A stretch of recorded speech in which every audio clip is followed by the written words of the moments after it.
जय Hind. Hello student. तो हम आज प्रोबेबिलिटी का जो एक्सरसाइज का कुछ क्वेश्चन बचा हुआ था उसको लेकर के आ गए हैं। तो चलो आज हम इसको जैसे जल्दी जल्दी इसको सॉल्व करने की कोशिश करते हैं।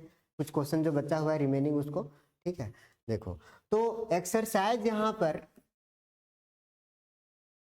13.3 का सेकेंड क्वेश्चन बता दिए थे और हम थर्ड क्वेश्चन इसको हम बता रहे हैं। चलो इसको हम आज क्वेश्चन तो लिखे नहीं है, यहाँ पर हम बुक से बुक लाए हैं, लेकर के आए हैं, तो बुक से ही क्वेश्चन को पढ़ करके लिख करके इसको हम बता रहे हैं, समझा रहे हैं। सब कोई क्वेश्चन जो है सो अपना जो है सो देख लेना बुक में, ठीक है। एक्सरसाइज 13.3 का क्वेश्चन है। तो यहाँ पर दे रखा है कि क्या दिया हुआ है कि of the students in A college it is known that 60% reside in hostel and 40% are day scholars। Day scholar मतलब कि जो है सो हॉस्टल में नहीं रहने वाले बच्चे, डायरेक्ट अपने घर से स्कूल जाते हैं।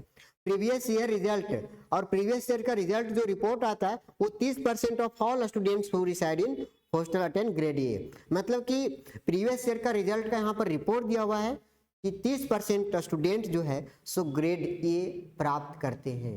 कौन सा, कौन स्टूडेंट जो वो रिसाइड इन हॉस्टल, जो हॉस्टल में रहने वाले हैं, और and 20% student day scholar, 20% student जो है तो ग्रेड ए अटेंड करते हैं इन दियर एनुअल एग्जाम में, ठीक है। मतलब कि डे स्कॉलर वाला जो स्कूल, जो घर से अपने घर से स्कूल जाते हैं वो 30%, वो जो सो 20% जो है सो क्या करता है, ग्रेड ए प्राप्त करता है, और हॉस्टलर बच्चा है वो 30% ग्रेड ए लाता है, ठीक है। ये जो सो एनुअल एग्जाम का कुछ रिपोर्ट है।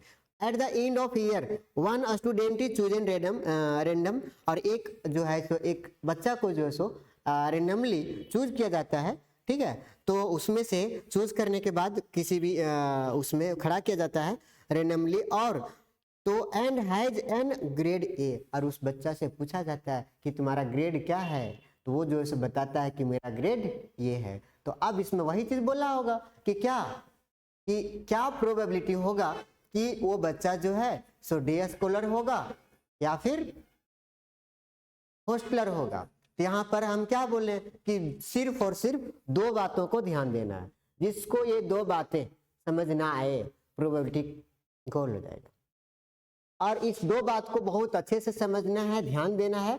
तो चलो हम क्वेश्चन में यहाँ पर क्या बोला है कि सबसे पहले इसको डायग्राम बनाते हैं, ठीक है। और ये डायग्राम में हम समझते हैं कि क्या है कि एक जो है सो ये हॉस्टलर बच्चा हो गया, और एक है मेरा जो है सो डे स्कॉलर। मतलब कि इसको E1 नाम दे देंगे और इसको नाम दे देते हैं E2। और ये E1 और E2 का मतलब हो गया सिंपल सी, हम यहाँ पे जो है सो कुछ लेट नहीं करने वाले, सारे क्वेश्चन को सिर्फ हिंट्स करके, कैलकुलेशन भी नहीं करेंगे आज जो है सो। इस क्वेश्चन जो बचा हुआ है उसको हिंट्स करते हैं। तो ये हॉस्टलर है और ये डे स्कॉलर, और हॉस्टलर है, लेकिन हॉस्टलर जो होने के बाद भी, ठीक है, देखो यहाँ पर क्या बोला है कि हॉस्टलर है और हॉस्टलर बच्चा होकर के ये 30% ग्रेड ये लाने का, कितना 30% है, तो 30% मतलब कितना 30/100।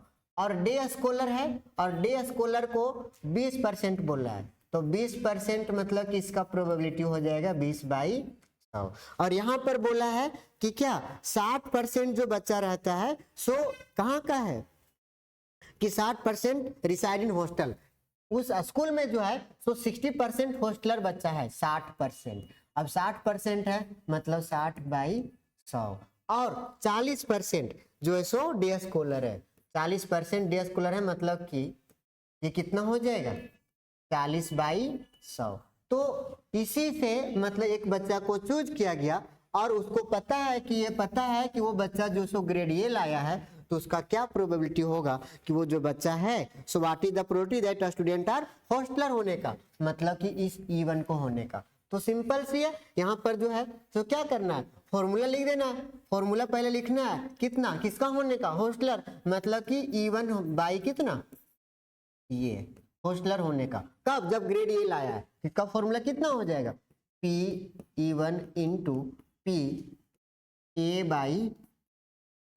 और डिवाइडेड बाई कितना, ये पूरा हो जाएगा P(E2) इंटू, सॉरी इसको जो सो पहले E1 ही लिख दो, ठीक है। E1 into P A by E1 और पी E2 इंटू कितना पी ए बाई ये हो जाएगा। अब उसके बाद ये जो है सो E1 कितना वैल्यू सबका पुट कर देना है, मतलब कि इसको होने का यहाँ पर नहीं देखना कितना हो जाएगा 60/100 इंटू 30 बाई कितना 100, फिर 60/100 और 30/100 प्लस कितना आ जाएगा ये जो है सो 40/100 और इंटू में 20/100। इसको सॉल्व कर देना है। अब इसको सॉल्व करेंगे तो यहाँ पर जो है सो मेरा ये जो है सो आंसर आ जाएगा। इसको सॉल्व करेंगे कितना आ जाएगा, जैसे देखो ये कितना 60, ये 100 जो है सो नीचे से सब कुछ कट जाएगा, मतलब ऊपर में मेरा डायरेक्ट हम इसको कैलकुलेशन कर देते 60 इंटू 30 और डिवाइड में कितना 60 इंटू 30 और प्लस 40 इंटू 20। ठीक है, इसको मल्टीप्लाई कर लो, 60 और 30 को मल्टीप्लाई करेंगे कितना आ जाएगा 60 तिया 6 तिया 18 और यहाँ भी हो जाएगा ये 1800 और प्लस में ये हो जाएगा मेरा 800। अब उसके बाद इसको सॉल्व करना पड़ेगा, इसको कैलकुलेशन कर लेना है, कैलकुलेशन करके जो आएगा वो आंसर हो जाएगा। इसी प्रकार से अगर हम आगे जो है तो क्वेश्चन देखते हैं, क्वेश्चन नंबर 4। अब क्वेश्चन नंबर 4 में जो है सो क्या दिया हुआ है कि इन आंसरिंग या question on multiple choice test या student either known the answer or guess, मतलब कि एक क्वेश्चन है जो सो कैसा क्वेश्चन है कि मल्टीपल चॉइस एमसीक्यू क्वेश्चन है। एमसीक्यू मतलब ये समझ में आ रहा है कि 4 ऑप्शन दिया रहेगा तो उसमें से कितना चांस है एक क्वेश्चन को सही होने का 25% चांस है कि सही हो जाएगा, कोई तुक्का मारेगा तब भी। ठीक है, तो यहाँ पर जो सो आंसर किया जाता है या तो फिर गैस किया जाता है। Let 3/4 probability that known the answer, कि उसका जो जानता है आंसर कोई बच्चा है कि उसका कितना चांस है कि वो जानेगा 3/4 मतलब 75% चांस है कि उसका जो आंसर वो जानता है। और एंड 1/4 भी प्रोबेबिलिटी दैट गेसेस। ठीक है, तो वो गैस करेगा, उसका गैस करता है कितना 1/4 मतलब 25% वो गैस करेगा। Assuming that sudden who guess the answer will be correct, और ये माना जाता है कि एक आंसर जो है सो क्या करता है वो, ठीक है, मान लिया गया है कि who guess at the answer will correct with probability 1/4, कि उसका प्रोबेबिलिटी दे रखा है कितना 1/4। तो what is the probability that student knows the answer given that answer is correct, कि क्या प्रोबेबिलिटी होगा कि स्टूडेंट जो है सो इसका आंसर नोज मतलब कि जानता था, कब गिवन दैट कि जब उसका आंसर जो है सो करेक्ट हो जाता है। इसमें निकालने किसका प्रोबेबिलिटी बोला गया है कि what is the probability that knows, मतलब कि वो जानने का और गैस करने का, ये दो ही काम न करता है कि आज वो जो है सो क्या करता है जानता है और गैस करता है। तो यहाँ जो है तो एक लिख देंगे क्या थे एक E1 में क्या लिखना है कि इसमें जो है सो वो आंसर जानता है। ठीक है, और एक ये हो गया जानता है और एक E2 हो जाएगा क्या कि वो जो है सो आंसर को क्या करता है गैस करता है, इसको गैस करता है E2। अब उसके बाद यहाँ पर जो है सो ये सब कुछ दे रखा है E1 मतलब कि उसको जानने का प्रोबेबिलिटी दे रखा है, तो आंसर जानता है उसका प्रोबेबिलिटी दे रखा है 3/4 और वो जो है गैस करता है इसका प्रोबेबिलिटी 1/4। ठीक है, मतलब नहीं जानता है, गैस करता है मतलब नहीं जानता होगा, गैस करने के बाद भी सही हो सकता है ना ये मल्टीपल चॉइस है तो। ठीक है, तो वो जानता है और उसका जो आंसर आया है वो करेक्ट आया है, तो जानेगा और वो आंसर जो है सो जानता है और उसका करेक्ट होने का प्रोबेबिलिटी यही ना निकालने बोला गया है करेक्ट होने का। तो करेक्ट होने का कितना, इसका करेक्ट होने का कितना प्रोबेबिलिटी, वो जानबे करता है तो करेक्ट ना होगा। ठीक है, तो करेक्ट होने का प्रोबेबिलिटी कितना हो जाएगा 1, जानता है उसके बाद उसका करेक्ट हो जाता है, और ये गैस करता है और उसके बाद उसका करेक्ट होगा। ठीक है, मतलब कि गैस किया तब भी कुछ चांस है कि वो जो है सो सही बोल सकता है, तो इसका प्रोबेबिलिटी कितना हो जाएगा, गैस करेगा और करेक्टेड आया है आंसर, यहाँ पर दे दिया कि करेक्ट है, इसका मतलब वो गैस किया और करेक्ट आया, इसका मतलब कितना 1/4। अब इसमें क्या बोला है कि वो उसका क्या प्रोबेबिलिटी होगा कि वो जो बच्चा है वो what is the probability that कि आंसर उसका जानता था, मतलब इवन होने का, इसको होने का। तो सिंपल सी है, इसको लिख देना है 3/4 इंटू 1 और बाय में कितना 3/4 इंटू में 1 और प्लस 1/4 और इंटू में 1/4, जोड़ घटाव करो, कैलकुलेशन करो, आंसर पाओ। समझ में आ गया? चलो बस इतना सा कैलकुलेशन कर लेना है। तो इसी प्रकार से हम 5 नंबर क्वेश्चन तो पहले ही बता दिए, और ठीक है, और यहाँ पर जो है सो एक और क्वेश्चन हम सिर्फ हिंट्स कर देते हैं। देखो एक क्वेश्चन जो है सो 7 नंबर है, एक स्कूटर ड्राइवर का। देखो ये 6 नंबर भी क्वेश्चन है और 7 नंबर भी है। 6 नंबर भी देख लेते थोड़ा क्या सी क्वेश्चन है। हाँ 6 नंबर भी देख ही लो, कोई दिक्कत नहीं, इसको हिंट्स हम सिर्फ कर देते हैं और कोशिश करना है अपने से बनाने का। देखो तो ये जो है तो 6 नंबर क्वेश्चन क्या बोला है पढ़ते हैं। देयर आर 3 कॉइन्स, इस बार 3 कॉइन है, बहुत अच्छी बात है, 3 कॉइन है रखो।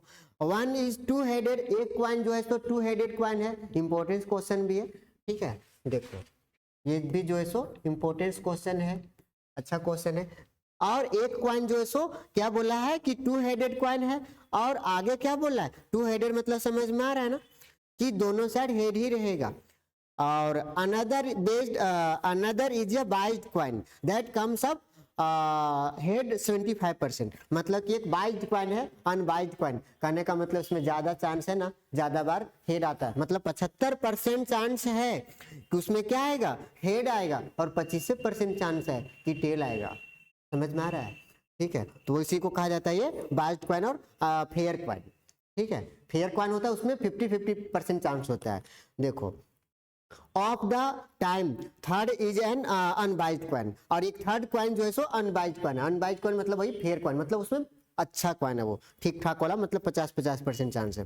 One of the 3 coins choose an random tossed it shows head, और उसमें से एक कॉइन को चूज किया जाता है और उसको क्या किया जाता है कि उसको हेड का मतलब कि उसमें ये देखा गया है कि इट शोज हेड, और उसमें हेड आया, तो क्या प्रोबेबिलिटी होगा दैट इट वाज या 2 हेडेड कॉइन। तो उसमें क्या होने का कि दोनों 2 हेडेड, मेरे पास 2 हेडेड बोला गया है, इसका मतलब E1 E2 E3 मेरे पास 3 कॉइन है, एक पहला कॉइन, दूसरा कॉइन और ये तीसरा कॉइन। ये जो है सो कैसा कॉइन है, इसको लिख देते हैं 2 हेडेड कॉइन है, ठीक है। और ये जो है सो कैसा कॉइन है, ये जो है सो बाइज्ड कॉइन है, ये बाइज्ड कॉइन है, और ये मेरा जो है सो अनबाइज्ड कॉइन है, ये अनबाइज्ड कॉइन है, अनबाइज्ड कॉइन है। तो देखो अब यहाँ पर देखते हैं कि सबसे पहले वो क्या करेगा कि कॉइन को चूज करेगा, और कोई कॉइन चूज करने का प्रोबेबिलिटी कितना है, 3 गो है तो 1/3 है ना होगा। अब 1/3 हो गया इसका प्रोबेबिलिटी, और मान लो उसमें हेड दिख रहा है, ठीक है, इसको नाम दे देते हैं E1, इसका नाम दे देते हैं E2 और इसका नाम दे देते हैं E3। अब इसको जो है सो क्या होगा कि हेड दिख रहा है, 2 हेडेड कॉइन है, तो अब जरा सा बताओ कि 2 हेडेड कॉइन में हेड आने का प्रोबेबिलिटी कितना होगा। एक ऐसा कॉइन है कि दोनों साइड हेड ही है, अब उसको उछालेंगे तो हेड ना आएगा, वो 100% है, श्योर इवेंट है, इसका प्रोबेबिलिटी कितना, हेड आने का प्रोबेबिलिटी, ठीक है। यहाँ भी हेड, यहाँ भी हेड, क्योंकि उसने बोल दिया तो हेड आने का प्रोबेबिलिटी इसमें 1 होगा, और इसने बोल दिया कि बाइज्ड कॉइन में हेड आने का चांसेस 75% है, 75% का मतलब हो गया कि 75/100। ये बात समझ में आ गया। और एक अनबाइज्ड कॉइन है, इसमें तो सिंपल सी है कि 50% होगा, मतलब इसका प्रोबेबिलिटी कितना होगा 1/2। तो उसने बोला है कि ए वाला इवेंट होने का क्या प्रोबेबिलिटी होगा, ठीक है। E1 होने का, E1 होने का यहाँ पर जो है तो लिखना है अपने से E1 E2 E3 के बारे में, खुद लिखना, ए के बारे में लिखना, ठीक है, छोटा मोटा स्टेटमेंट वो सब अपने से लिख लेना। अब इसको हम सॉल्व करते हैं डायरेक्ट आंसर, इसको डायरेक्ट आंसर निकालेंगे कितना, इसको होने का बोला है तो सिर्फ इसको ऊपर लिख दो कितना 1/3 इंटू 1 और बाय में भी 1/3 इंटू 1 प्लस कितना 1/3 और इंटू में 75/100 और इंटू में फिर से 1/3 यहाँ पे होगा प्लस, ठीक है, ये हो जाएगा प्लस। अब उसके बाद 1/3 और इंटू में 1/2, इसको कैलकुलेशन कर लेना है, ये आंसर आ जाएगा। जैसे कितना ये 1/3, यहाँ भी 1/3 और प्लस इसको काट देना है 25 से, 25 × 75 और 25 × 100 और फिर प्लस में कितना, ये 3 से 3 भी कट ही जाएगा, ठीक है। अब ये 3 3 कट जाएगा तो यहाँ पर आ जाएगा मेरा